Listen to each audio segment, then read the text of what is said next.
Am I a horror guy? Yes. Am I a Scream movie fanatic? Hell yes. Is it time to give you my review of the new installment in the franchise, Scream 6? You're goddamn right.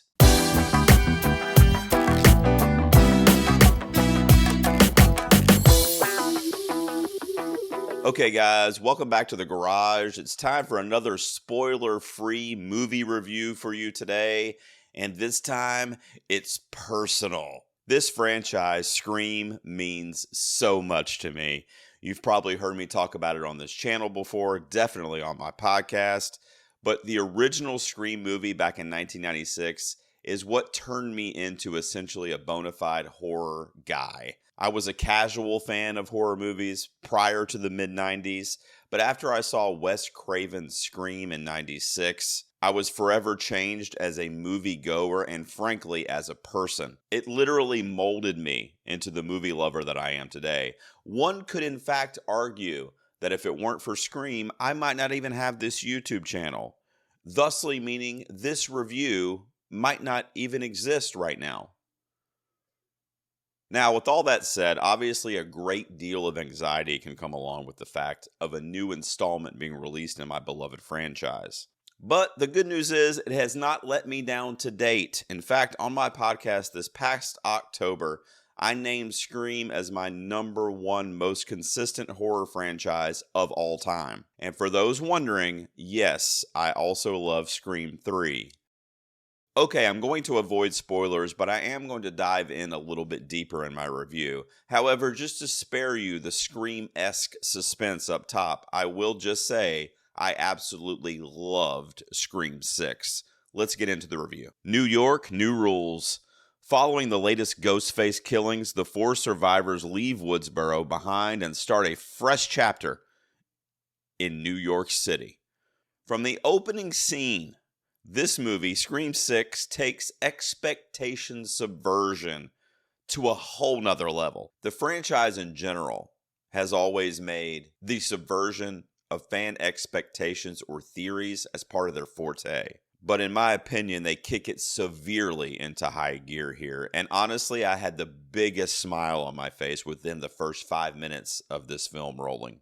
Now, along with the pleasant surprise insertions that I speak of, we also got some of our classic horror tropes, which are how you say played out at this point.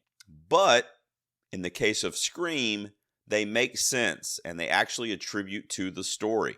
This franchise itself has essentially based itself on our shared love of horror movies, which includes all the cheesy dialogue and all the don't do that moments that we're yelling at the screen. Scream has somewhat made itself a critical judge of all of those cliches while continuing to use them itself, which is one of the many reasons why it is such a lasting and honestly genius franchise.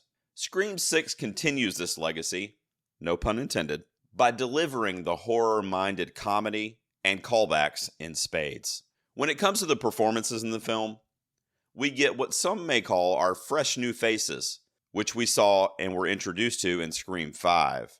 Those would be Tara, portrayed by Jenna Ortega, Melissa Barrera's Sam, who's essentially our final girl in these last couple of films, Mason Gooding's Chad, and Jasmine Savoy Brown's Mindy.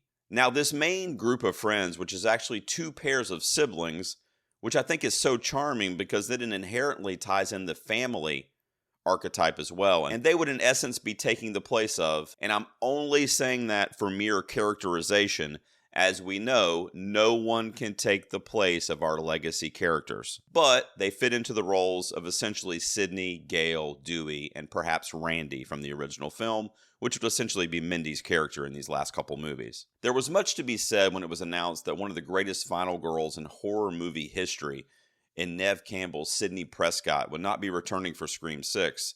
A lot of fans, myself included, were extremely disappointed by that news. However, after seeing Scream 6, and without giving anything away, I will say that the door is left open for Sydney to return in future installments if they choose to do so in the writing. And more importantly, I did not really miss Sydney in this movie. I was writing this review, I hated writing that, and I hated saying it out loud, but I wanted to also say it to illustrate to you how good this movie stands with these new characters, primarily based on the screenplay and the performances of these new fresh faces that I spoke of. We do get one of our original legacy characters back here in Gale Weathers, portrayed by Courtney Cox. The trailer showed you this, but we also get our first phone call between Gale and Ghostface, which was a monumental moment for us Scream fans. Not only that, this is easily one of my favorite scenes in this movie that plays out for about 3 or 4 minutes with Gale and Ghostface, mostly over the phone, in a bit of a home invasion setting. It really drove home the overall personal feeling that this movie had. Aside from the ever-reliant Cox, the standouts for me were the Carpenter sisters by a country mile.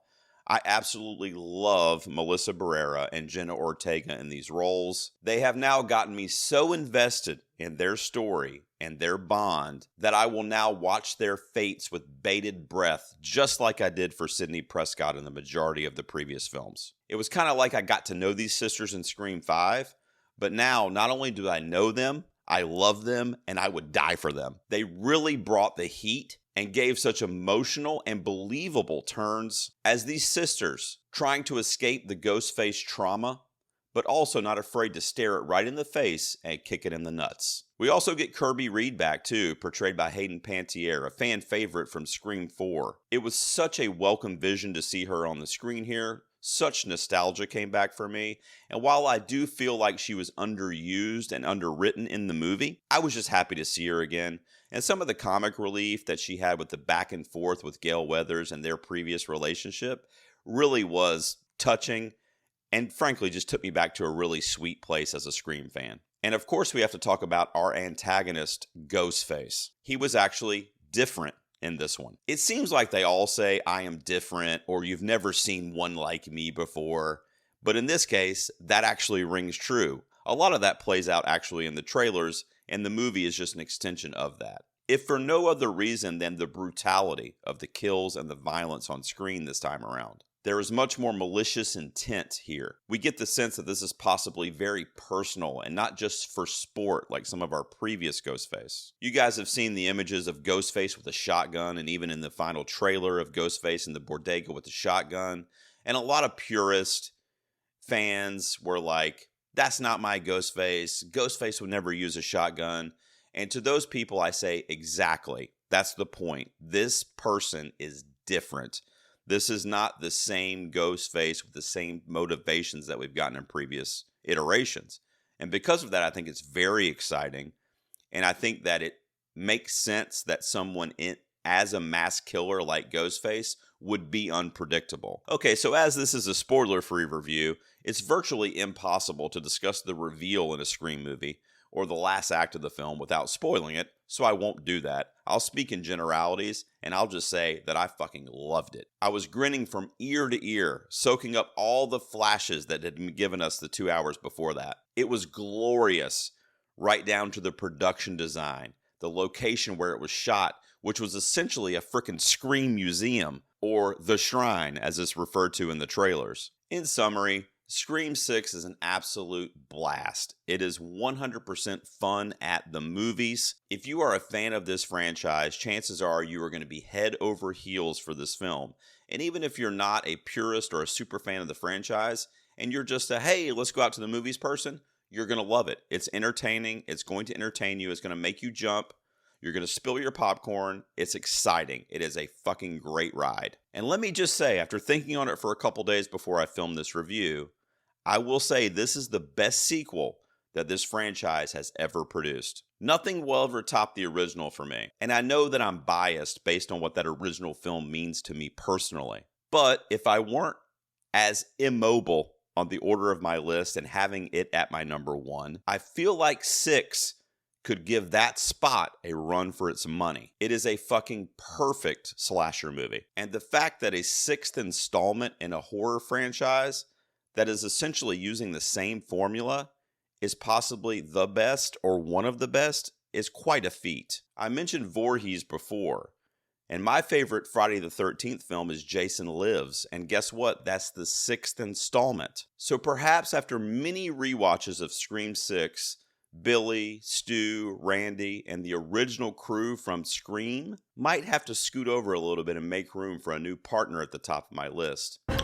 Surprise, Sydney. Suffice it to say, I fucking love Scream 6. If you're a horror fan, if you're a Scream fan, or if you just love going to the movies, see this movie on the big screen when it opens this weekend. I can't believe I'm doing this, but I'm going to rate Scream 6 a 93 out of 100.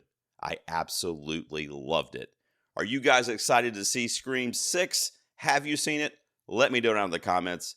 And please subscribe to this channel. Stay tuned for a full ranking of all 6 Scream movies. I'm going to be putting that on my channel in a couple days. I'll see you next time in the garage.